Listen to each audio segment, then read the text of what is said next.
Shalom, Bapak Ibu Saudara. Kita melanjutkan pelajaran kita studi kristalisasi, masih kitab Yohanes, dan kita sudah masuk ke dalam satu bagian pasal 13, 14, 15, 16, 17. Jadi ini bagian di mana percakapan malam terakhir. Kita sudah tahu bahwa tema besarnya di sana mengenai hubungan, ya. Nah, sekarang kita masuk kepada doa Tuhan Yesus. Minggu lalu kita sudah bahas tentang doa Tuhan Yesus yang meminta supaya dirinya permuliakan anakmu. Dia doa kepada Bapa. Hari ini kita akan masuk kepada satu doa Tuhan Yesus bagi murid-muridnya, yaitu supaya murid-murid ini dipelihara terhadap yang jahat dunia, ya. Mari kita melihat dulu doanya. Jadi adanya di pasal ayatnya, ada yang di pasal ayat 9.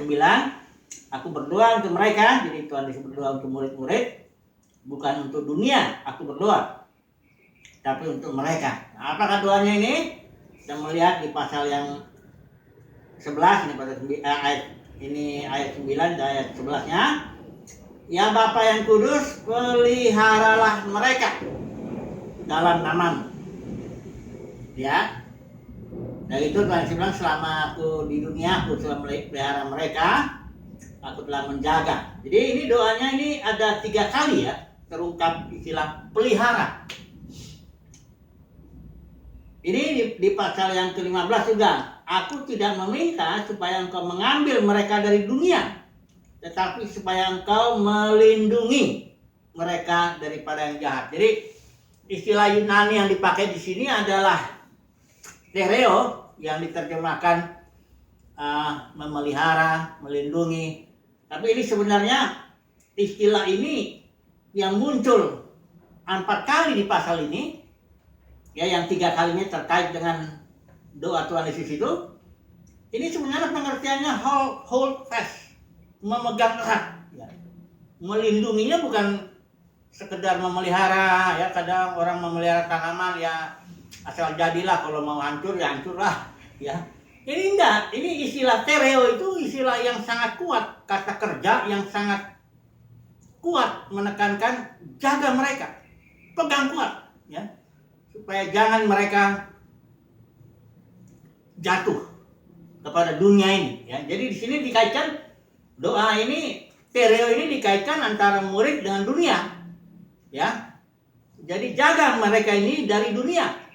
Nanti kita akan melihat, ya, dunia saya sudah pernah bahas ini sebenarnya. Tidak perlu, ini dunia dalam teologi Yohanes itu bukan dunia dalam arti langit, bumi, laut dan isinya, walaupun memang, ya, Yohanes 3:16 di situ lihat konteksnya juga. Tapi kebanyakan dalam teologi Yohanes ini dunia yang dimaksud itu adalah suatu sistem. Kosmos itu sistem. Sistem itu, saudaraku, group of things, ya, kita sudah tahu itu, that works together in a certain rule. Artinya kelompok-kelompok ini bekerja sama dengan suatu aturan tertentu. Yang penguasa dunia ini itu setan, ya, iblis, ya. Nah, mari kita melihat dulu. Dunia yang dimaksud di sini apa ini? Karena Yesus ini jelaskan, ya. Di malam terakhir itu dia jelaskan dunia ini jelas, ya, dari pasal 15 itu ayat 25. Tetapi firman yang ada tertulis dalam kitab Taurat mereka, ya, harus digenapi. Mereka membenci aku tanpa alasan. Jadi Yesus sedang bicara tentang dunia dari pasal 15 bicara itu. Dan di dalam Taurat mereka. Jadi kalau yang dimaksud Taurat itu, ya, tentu Yudaisme, dunia keagamaan, itu maksudnya. Itulah yang membunuh Yesus, itulah yang menolak Yesus. Di pasal pertama juga sudah di prolog sudah jelas itu. Dia datang ke dalam dunia, tapi dunia nggak mengenalnya, dunia membunuh dia. Nah, jadi di sini Yesus bilang, tapi dunia itu membenci Yesus tanpa alasan, ya. Nah, ini jadi kita melihat di sini murid-muridnya kenapa dibenci oleh dunia, karena Yesus memberikan firman. Ya, di sini dikatakan di sini di ayat yang aku telah memberikan firman dan dunia membenci mereka karena mereka bukan dari dunia. Nah, jadi kita harus jelas dulu, ya. Doa Tuhan Yesus ini jelas. Jagai, pelihara, pegang erat mereka supaya jangan dipengaruhi oleh dunia ini, ya, dunia keagamaan maksudnya ya. Nah, ini jadi tangkap dulu ini maksud Tuhan, doa Tuhan di sini ini luar biasa nih, karena nanti kita melihat bagaimana dunia ini, dunia keagamaan ini ya, membuat banyak korbannya sudah. Ya. Contohnya aja langsung lah di zaman Tuhan sini ya, Yudas. Oleh karena dia cinta uang, ya dia jatuh. Ada lagi timnya Paulus, Demas namanya. Dia juga kembali mencintai dunia ini. Makanya Yohanes bilang, janganlah kamu mengasihi dunia ini. Barang siapa yang mengasihi dunia ini, kasih akan Bapa nggak ada dalam dia. Jadi dunia yang ini, dunia keagamaan ini, saya sudah pernah jelaskan ini, bahwa kenapa agama kekristenan itu menjadi sistem, ya, ibadah, ada grup, ya, ibadah, ya, teologinya, terus pelayanannya, semuanya ini satu sistem bekerja sama demikian dengan satu aturan tertentu. Nah, aturannya ini apa? Alkitab jelas. Ada 3 pengajaran yang menyebabkan agama menjadi dunia, ya. Ajaran Ijabal, ya, ini Ijabal ini ajaran yang dia merampas otoritas. Ya. Jadi dunia ini para pemimpin merampas otoritas Yesus dan dia merasa akulah, istilahnya wakil Tuhan lah, ya. Kau harus tunduk sama aku, kira-kira gitulah. Aku pelayan Tuhan ini. Kira-kira begitu, walaupun mungkin gak terang-terangan, tapi kalimat-kalimat jangan menghakimi aku, ya. Aku ini orang jurabi Tuhan, hati-hati, ya. Kira-kira begitulah ya. Merampas otoritas yang tadinya milik Tuhan jadi milik pemimpin. Kedua, ajaran Bileam, itu dagang itu ya. Bileam ini menjual karunia-karunia yang tidak berduit. Ketiga, Nikolaus, ini pembelahan ya. Niko dengan Laos. Niko itu menaklukkan, Laos itu kaum awam, menaklukkan kaum awam. Ini para pemimpin ini. Dia bikin pembelahan. Kami kaum imam, kalian umat. Kalau Katolik ya, kalau Protestan begini. Kami pelayan Tuhan, jemaat, pastor, apapun namanya itu, doa sidang atau apa, nah, kalian umat, jemaat ya. Jadi ada pembelahan begitu. Supaya yang di atas berotoritas, yang di bawah yang tunduk ke sana. Nah, sistem seperti ini, pertama perdagangan, perampasan otoritas, pembelahan tubuh Kristus. Nah, ini menjadi berbahaya dia, ya. Itu yang Yesus jaga, jangan sampai mereka ini murid-murid terpengaruh oleh dunia ini. Saudara, dunia ini di situ penguasa itu tentu iblis ya, tapi iblis itu pakai apa? Saudaraku, Yesus itu tidak pernah membandingkan, tidak dia bilang gini, tidak ada seorang pun yang bisa mengikut aku kalau dia mengikut iblis. Tidak gitu dia ngomongnya. Yesus membandingkan dirinya dengan Mamon. Ada seorang pun yang bisa ikut aku, tidak ada seorang pun yang bisa memiliki 2 tuan gitu ya. Satu aku, satunya Mamon. Nah, jadi dalam dunia ini yang paling katakanlah tuannya tentu iblis, tapi iblis itu pakai ini, Mamon, kekayaan atau uang itu. Nah, karena Alkitab juga bilang akar daripada segala kejahatan itu cinta uang, bukan memiliki uang ya, bukan mendapatkan uang, bukan cinta uang ya. Ya, soal cinta itu kan soal di dalam tuh ya. Nah, jadi Yesus bilang begini, pelihara mereka, tereo, pegang erat Bapak, supaya mereka jangan jatuh atau terpengaruh atau diracuni oleh dunia ini atau mencintai dunia ini sehingga mereka menjadi apa ya, jatuh ya, menjadi suam-suam dan sebagainya. Karena begini Bapak Saudara, Yesus membutuhkan orang yang mengikutnya secara radikal. Radikal itu artinya sampai ke akar-akarnya. Ya, Yesus bilang kalau ke panas, panas. Kalau dingin, ya dingin. Ya, jangan di tengah. Ya, nggak radikal itu. Jadi radikal itu sampai ke akar-akarnya. Nah, kalau mengikut Tuhan sampai ke akarnya, mau nggak mau kita harus bicara akar segala kejahatan ini. Nggak mau, saudaraku. Kalau kita belum bicara akar kejahatan, nah itu kita belum radikal. Jadi akar kejahatan itu cinta uang, bukan memiliki uang ya. Karena nggak mungkin kita hidup di dunia ini nggak punya uang. Saya aja bikin begini ini butuh uang, ya. Untuk makan butuh uang. Maaf kata, untuk ke kamar kecil pun kalau kita di luar tuh butuh uang juga. Apapun uang semua. Yang Alkitab tentang bukannya nggak punya uang, tapi cinta akan uang. Nah, mari kita melihat. Kembali lagi ya. Kepada doa Tuhan Yesus. Tuhan Yesus jelas doanya. Pelihara mereka. Ya, jaga mereka Bapa. Ya, pegang erat. Ya, supaya mereka jangan jatuh ke dalam dunia. Karena begini Bapak Saudara, ada orang yang memulai pelayanan dengan Tuhan, mengikut Tuhan, ya, mencintai Tuhan, diawali dengan roh, tapi setelah itu pelayanannya berjalan, ya, dunia ini mulai bicara dia, sistem ini, mulai di situ mamon main, saudaraku, yang dimulai dari roh, diakhirinya dalam daging. Saya tidak bicara yang mulai dari daging ya. Ada juga orang yang mulai melayani pun udah karena nggak ada kerja apa-apa, udahlah kita pelayanan aja ini biar dapat duit. Ini saya nggak bicara soal orang yang begitu. Itu bukan murid Tuhan, jelas itu awalnya ya. Ini saya bicara sesuatu yang awalnya roh ya, tapi ujung-ujungnya kok biasanya tuh nanti di ujung-ujungnya baru ketahuan. Nah ini saya beri analogi begini. Benih lalang dengan gandum itu tadinya mirip dia sebenarnya, itu benih lalang dan gandum. Makanya saya bilang jangan dulu, biarkan dulu dia bertumbuh, nanti ketahuan mana yang lalang, mana yang gandum, ya. Nah, baru situ dipisahin, ya. Juga yang ini, benih monyet, ini saya belajar dari seorang dokter, dia bilang gini. Benih monyet dengan benih manusia itu kalau usianya 2-3 minggu dalam kandungan, nggak kelihatan mana monyet, mana orang. Karena benihnya sangat mirip, ya, nggak bisa ketahuan. Tapi nanti di bulan pertama, bulan kedua, barulah ketahuan yang satunya monyet, yang satunya ternyata orang. Jadi maksud saya begini, pada awal-awalnya nggak bisa ketahuan cinta uang itu, nggak bisa ketahuan, ya. Memang saya udah bilang tadi ya, yang sudah cinta uang dari awal, saya nggak bicara itu. Yang dibicarakan di sini, yang didoakan ini yang oleh Tuhan itu murid-muridnya yang memang awalnya udah semangat ikut Tuhan lah ya, semangat melayani, doa baca kitab, cari Tuhan ya, beritakan Injil ya, begitu-begitu ya. Ini saya bicara yang begitu.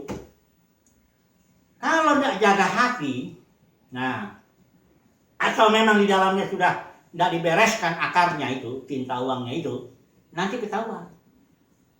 Tahun, 2 tahun, 3 tahun, 5 tahun, 10 tahun, 20 tahun, 30 tahun, baru ketahuan ternyata dia cinta uang. Dia bukan hamba Tuhan. Ternyata dia hamba mamon.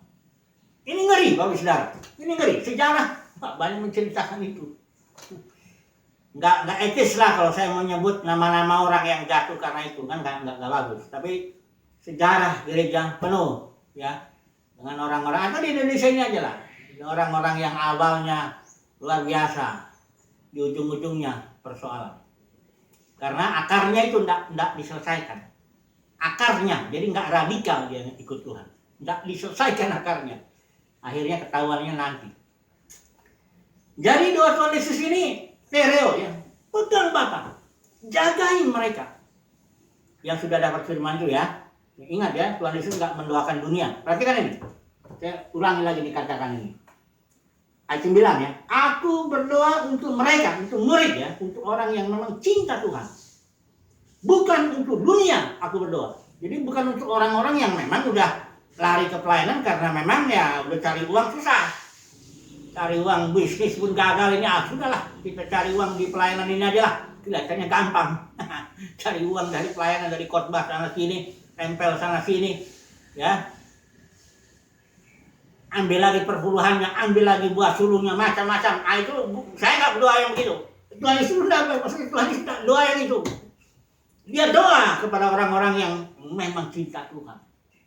Memang radikal dia, hanya disuruh jaga. Karena dunia ini, baik saudara, uang itu, ingat ya, kita nggak boleh benci uang, kita butuh uang itu. Nggak salah punya uang, punya rumah bisa diwariskan ke anak-anak, itu pun anak cucu bagus itu kalau bisa begitu. Hanya ingat, ini hukum alam bilang begini, kalau benda tuh kecil daya tariknya nggak besar, Tapi makin besar benda itu, makin kuat daya tariknya. Daya tariknya itu. Kalau orang pegang di sini, kalau saya 1-2 juta dalam kantong gitu barangkali biasa saja. Tapi kalau sudah barangkali ratusan juta masuk sini, sudah berbeda jalan saya juga. Jangan-jangan kalau ada orang pun dekat, saya sudah makin besar. Apalagi kalau udah miliar, apalagi kalau udah triliun uangnya. Ini makin, saudara jangan kita bilang, oh saya nggak akan terpengaruh. Jangan gitu. Jangan saudara, kita harus berdoa, Tuhan pelihara aku, jaga hatiku. Ya kita juga harus jaga hati kita dengan segala kewaspadaan, tapi mohon supaya Bapak. Ini doa Tuhan Yesus ini untuk muridnya. Dia nggak banyak doa yang lain-lain. Nggak didoakan supaya mereka dapat makan, minum, pakaian, karena itu sudah beres soal itu.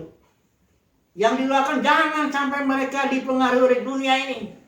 Jangan mereka jatuh karena dunia ini. Pegang Bapak. Jadi ingat itu doa Tuhan Yesus itu kita harus sering-sering doakan diri kita ini. Kadang-kadang kita mendoakan yang lain-lain, padahal ini yang sangat penting. Jagai dari dunia ini. Sekarang gini, Bapak Saudara. Kalau saya, ini pandangan saya ya. Kalau mau melayani Tuhan dalam dunia kekristenan yang sudah jatuh ini, yang sudah jadi sistem ini, yang dimana Mammon menjadi, katakanlah, Tuhannya itu ya. Nggak ada jalan yang lebih bagus lah. Kalau emang kita punya iman, bagus lah. Kita punya iman seperti Elia. Kebutuhannya dipenuhi oleh janda dari Sarfat, kadang-kadang dipenuhi oleh burung gagak, atau kayak Paulus lah, lebih bagus punya bisnis ya. Dia bikin tenda, dia beli bahan, dia olah dan dia jual. Lebih bagus lah begitulah melayani dalam dunia kekristenan yang sudah jatuh ini, dan dengan yang udah Mammon di situ banyak perdagangan ya. Nikolaus, Jezebel, Bileam. Saudaraku, orang yang paling kuat sekalipun, yang paling diurapi sekalipun, kalau tidak jaga-jaga dalam dunia kekristenan itu jatuh dia. Saudara, orang yang jatuh dalam dunia kekristenan bukan orang-orang yang apinya awalnya tuh redup-redup. Yang semangatnya luar biasa, mujizat pun terjadi, tapi di ujungnya itu loh, 10 tahun, 30 tahun, 40 tahun baru padam dia lambat laun ya. Jadi jangan main-main dengan Mammon ini, karena Yesus pun membandingkan dirinya dengan Mammon, dan dia pun berdoa untuk murid-murid, jagai Bapak, pegang. Ini tereo, ini istilahnya enggak, kata kerjanya enggak istilah ringan. Jagai Bapak gitu. Enggak, Yesus enggak doa yang lain kok. Dia doakan yang ini jelas, supaya apa tujuannya? Supaya mereka menjadi satu dengan kita. Jangan satu dengan dunia. Gitu. Jadi Tuhan doakan murid-murid supaya dijagain oleh Bapa terhadap dunia. Setelah itu supaya kita bisa satu ya. Jadi kembali ke Tuhan Yesus ini, Bapak Saudara, mari kita belajar ya. Jangan juga menganggap remeh lah. Kita butuh uang. Saya sudah pernah bikin satu video juga. Tuhan atau uang, kita butuh uang ya, nggak mungkin hidup tanpa uang ya. Tapi ingat, akar itu ya, cinta uang itu yang menjadi persoalan kita. Itu yang Tuhan Yesus jaga supaya murid-muridnya jangan sampai ya, jangan sampai dia apa. Dan memang benar, murid-murid ini yang 11 ini semuanya mati martir kecuali Yohanes yang mati tua. Dia juga sempat dibuang oleh dunia keagamaan waktu itu. Di Pulau Patmos, digoreng katanya malah menurut tradisi. Makanya ditolak di dunia ya. Satu lagi selain penutup, ya, selain kesimpulan. Saudara lihat dalam Tuhan Yesus sendiri, Tuhan kita ditolak oleh dunia ini. Dunia keagamaan di zamannya ya. Bukan hanya ditolak, dibunuh ya. Karena Tuhan Yesus membongkar keadaan orang Farisi, ahli Taurat yang sebenarnya itu. Ya. Nah, saudara lihat dalam sejarah, murid-muridnya ini loh, semuanya. Baik Petrus, baik Paulus, baik Yohanes ditolak oleh dunia keagamaan di zamannya, ya. Bahkan mulai dari Martin Luther pun, Calvin, semuanya orang-orang ditolak ya. Ada juga yang menerjemahkan itu siapa? Wycliffe menerjemahkan Alkitab itu dia jadi membayar dengan nyawanya. Apa John Tyndale atau siapa? Jadi salah satu, kalau saya menyampaikan begini sebagai kesimpulan, salah satu buah saudara dan saya ikut Tuhan, bukti saudara ikut Tuhan adalah saudara dan saya dibenci oleh dunia ini tanpa alasan. Dibenci karena menyampaikan firman. Sebab di sini dibilang, aku telah memberikan firman-Mu kepada mereka, dan dunia membenci mereka. Jadi dunia ini benci terhadap firman yang menyerang Mammon itu. Ya, firman. Kita dibenci karena firman darah. Itulah tandanya buah itu. Kalau firman kita menyenangkan orang banyak, kita bahkan menggunakan firman untuk dapat duit. Ini. Ini sudah benar ini. Jadi kalau saudara dan saya dibenci karena menyampaikan firman Tuhan, puji Tuhan, itu tanda saudara dan saya ikut Tuhan Yesus secara radikal. Itu tanda bahwa kita itulah buah orang Kristen yang melayani Tuhan, adalah dia dibenci oleh dunia keagamaan karena memberitakan firman Tuhan. Begitu kan sebagai sharingnya ini singkat saja. Yang penting kita tangkap dulu doa Tuhan Yesus ini. Jaga mereka, Bapak. Tereo, pegang erat agar mereka tidak jatuh ke dalam dunia keagamaan. Haleluya, puji Tuhan, amin.